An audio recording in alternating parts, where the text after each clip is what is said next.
Jamais sans la grâce, une dévotion matinale qui vous connecte à la pensée de Dieu et vous donne la provision du ciel au quotidien.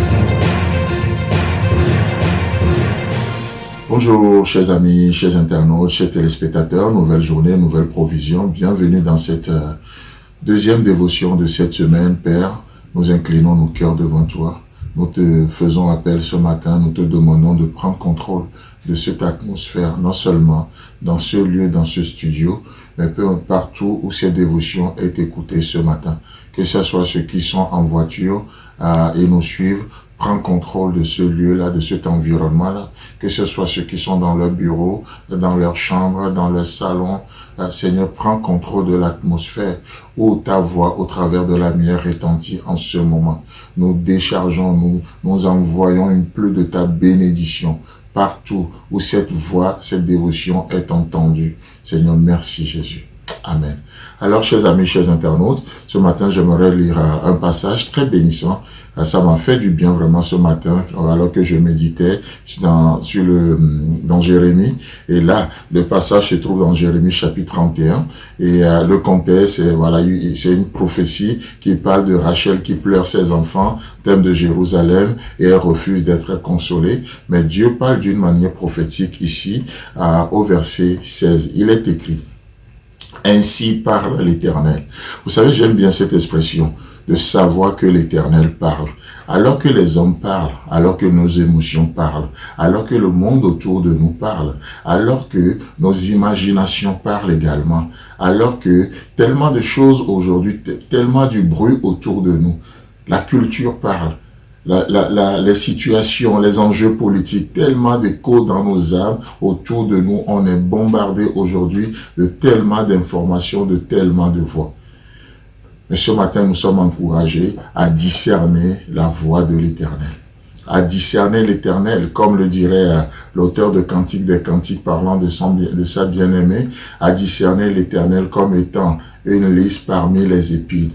Que ça puisse sauter à l'œil, que ça puisse attirer notre attention, que les dits de Dieu attirent nos regards, attirent notre cœur ce matin, chers amis, chers internautes.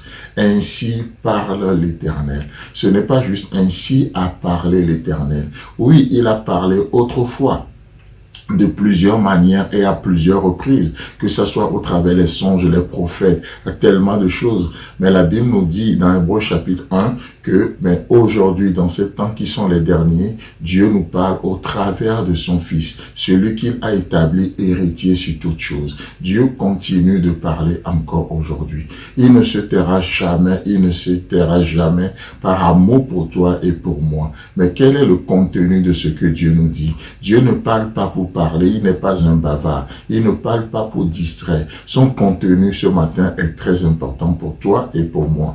Et il déclare dans ce passage que je viens de donner, Jérémie chapitre 31, le verset 16, « Ainsi parle l'Éternel, retiens tes pleurs. » Retiens tes pleurs. Qu'est-ce qui te fait pleurer? Retiens tes pleurs. Pas parce que tu n'as pas le droit de parler, comme on le dit dans certaines cultures, un homme ne pleure pas ou on fait pas. Non, retiens tes pleurs. Pourquoi? Parce qu'il y a quelque chose qui va se passer. Parce que Dieu est sur le point de faire quelque chose. Dieu est en train d'ouvrir une porte d'espérance devant nous. Il est en train d'ouvrir une porte d'espérance. Et Dieu voulant, nous allons voir cette porte d'espérance demain. Mais pour aujourd'hui, il dit, en vue de ce qu'il va faire, qu'est-ce qu'il nous dit aujourd'hui? Réjouissez-vous d'avance. Projetez-vous dans cette vision-là. Retiens tes pleurs. Retiens les larmes de tes yeux. Dieu te parle ce matin. Je ne sais pas ce qui te fait pleurer, je ne sais pas ce qui te fait couler les larmes, une situation ou quelque chose qu'on t'a fait, quelque chose qu'on t'a pas fait, et Dieu dit, retiens tes larmes, retiens les larmes de tes yeux, car il y aura un salaire pour tes œuvres, dit l'Éternel. Waouh! Il y aura un salaire pour tes œuvres. Vous savez, si les hommes savent nous donner nos salaires, à la fin du mois ou à la fin de la journée, peu importe comment vous gagnez votre vie. Mais si ce que nous faisons est payé, laissez-moi vous dire que toute œuvre entreprise par vous pour le Seigneur, ça peut être juste une œuvre d'obéissance, une œuvre de marcher, d'entreprendre quelque chose par la foi, de s'attendre à l'Éternel, de lui faire confiance. C'est une œuvre. Et Dieu dit, il y aura un salaire pour tes œuvres. Il y aura un salaire pour tes œuvres. C'est-à-dire, notre Dieu est ce Dieu qui récompense chaque effort. Aucune de vos épreuves ne sera vaine. Chers amis, chers internautes, consolez-vous ce matin avec ces paroles. Que Dieu vous bénisse et Dieu voulant, on se retrouve demain. Si vous avez aimé cette émission, parlez-en à vos amis. Parlez-leur du message de la grâce et de ce qu'il fait dans vos vies.